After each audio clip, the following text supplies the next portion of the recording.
Eu já estou treinando. Você tem que entender que o seu é muito grande. Eu não estou te enrolando. Foi esse áudio que eu escutei na caixa de som, vindo do celular do meu marido, porque ele esqueceu que o celular dele estava conectado na caixa de som e ele tinha a mania de escutar o próprio áudio dele, porque eu tinha certeza que aquilo ali era um áudio dele. E foi assim que eu descobri a pior coisa do meu casamento. Eu já devia estar desconfiada com os pedidos que meu marido vinha me fazendo, tá? Eu sempre fui uma esposa muito mente aberta. Ai, tudo eu topava, eu era nova, eu queria viver aventuras, casei com ele muito cedo, então assim, eu queria viver estrupulias aventuras, sabe? Só que ele nunca topava, porque ele era mais conservador, porque ele era mais na dele, porque não sei o que, não sei o que lá, porque ele foi criado por pais conservadores, porque o pai dele era da igreja e não sei o que, e ele tinha mente do tamanho de um ovinho, né?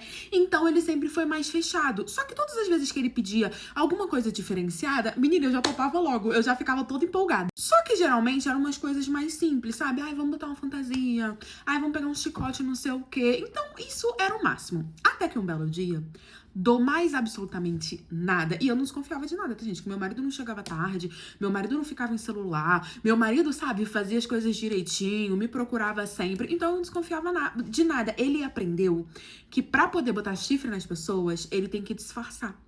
Né? Ele tem que fazer tudo certinho. Porque se muda, porque o homem começa a dar chifrada e logo muda. O meu não mudou. Entendeu? Por isso que eu não desconfiei. E aí, o que aconteceu? Ele chegou do mais absolutamente nada com uma caixinha. Dentro dessa caixinha tinha vários acessórios. E aí ele falou assim, amor, eu quero conversar com você. Eu achei esquisito, falei, claro, amor. A gente sentou, ele falou, olha, eu quero tentar uma coisa nova. Como você sempre tá pedindo pra gente fazer coisa nova, eu não quero que você me julgue. Se você não quiser, tudo bem, mas eu queria muito tentar uma coisa nova em relação ao meu corpo. Porque eu conversei com um amigo e ele disse que era muito bom e não sei o que. E eu fiquei curioso, eu não sei o que você vai pensar disso, mas eu queria tentar. Aí eu falei, como assim, amor? Conte-me tudo, o que foi? Eu com a mente super aberta, aquela coisa super assim, desenvolvida. Aí ele me virou e falou assim, eu quero, né, dar uma cutucada nas portas do fundo, nos túneis de Nárnia. Entendeu? Fazer escorregar no kiwi, né, da ré na banana. Fazer ali o Loveres utilizando o que o sol não bate. O meu tubinhas. Eu fico olhando pra cara dele assim uns 5 minutos. Falei assim, bom, ele está me pedindo um fio, né? Aí eu falei, ah, como assim, amor? Aí ele abriu uma caixinha e dentro dessa caixinha tinha um querido negócio que serve para consolar as mulheres, sabe? Entendeu?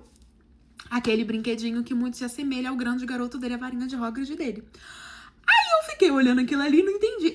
Aí tinha um cinto pra eu poder fazer toda ali a conexão. Eu fiquei assim, eu falei, como assim, amor? Ele falou, eu quero que você, né, calmamente, que a gente vai descobrindo como é, né, usando do lube, não sei o quê, mas eu quero experimentar, eu quero saber como é, porque dizem que um dos maiores prazeres do homem está na portas do fundos, então eu quero saber como é, e ele começou com esse papo. Só que pensa um homem totalmente fechado, um homem que nunca me deixou dar um tapinha no popote dele, um homem totalmente, assim, conservador, que chegava em casa e queria café, virar a cabeça dessa forma, assim, do nada. Foi isso que aconteceu com meu marido. Eu fiquei um pouco surpresa, mas falei pra ele que eu topava. E ali nós começamos a nossa aventura.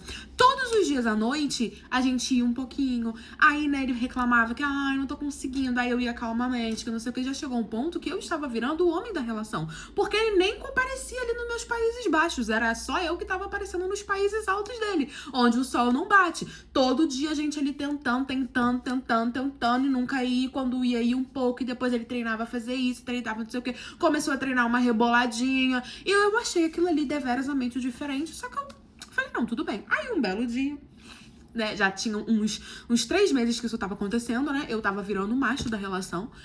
Aí teve um belo dia que a gente tava lá arrumando casa. Ele sempre me ajudava a arrumar casa, né? E meu marido muito tranquilo, tá, gente? Sempre chegou no horário do trabalho, tudo certinho.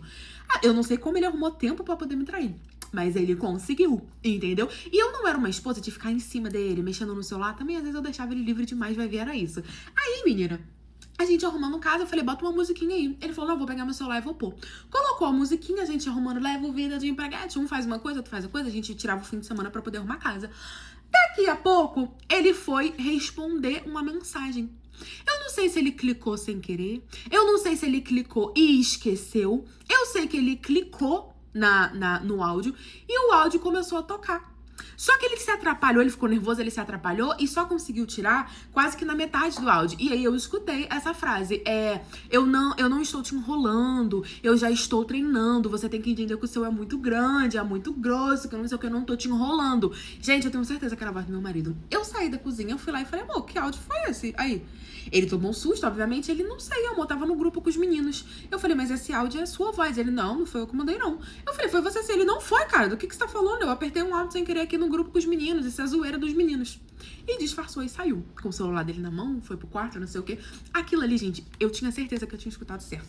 E aí eu juntei um mais um, porque eu também não sou uma grande jumenta, né? A gente tava assim, não vendo o chifre, assim, mas também tá me chamando de burra em voz alta, né? Aí eu fui e liguei uma coisa. Ele tá me pedindo pra poder furanfá-lo nas portas do fundo, como se realmente fosse um treinamento. E agora eu escutei esse áudio que eu tenho certeza que era da voz dele.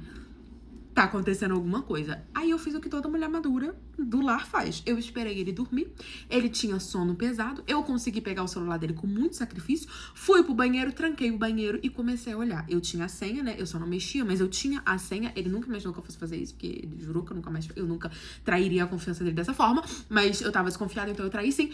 Peguei, ele também me traiu. Peguei, entrei pro banheiro e comecei a olhar. Meus amigos, o meu marido estava me pedindo pra poder furanfá-lo dessa forma, porque ele estava treinando pra poder ficar com um amigo dele.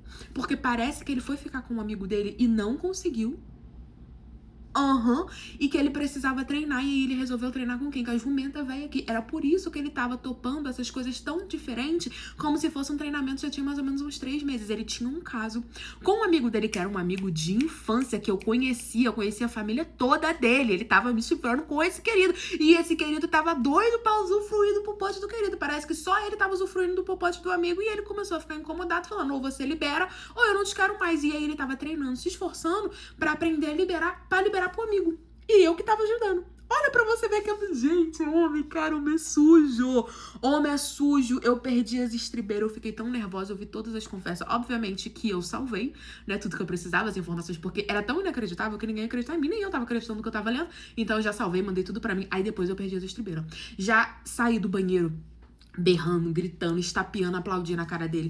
Virou uma confusão, eu quebrando tudo. Eu virei um Blade naquela casa, saí quebrando aquela casa toda. A gente saiu pra fora, os vizinhos tentando ajudar, e o que tá acontecendo? E eu gritando aos 4 ventos o que tava acontecendo. Eu, então é por isso que você tava liberando o popote pra mim, porque você queria liberar pra outra. E virou aquela confusão, e todo mundo vendo. Eu fazia questão de gritar o que tava acontecendo pra ele passar bastante vergonha, ele tentando calar minha boca. Eu sei que no fim virou uma confusão. Eu me separei, contei pra todo mundo, pra família do garoto, pra família dele, mandei as mensagens, contei pra todo mundo, botei em grupo de amigos, eu fiz o escarcéu, eu contei pra todo mundo. Não tinha um ser humano naquela cidade que não sabia o que ele tava fazendo comigo. Ele me odeia, tem ranço da minha cara, dizendo que a gente podia ter resolvido isso dentro da nossa casa. Eu me separei dele, fui embora, ele teve que se mudar de onde a gente morava, porque ele ficou com tanta vergonha que ele não sabia onde enfiar a cara dele. Mas, gente, ele queria que eu fizesse o quê?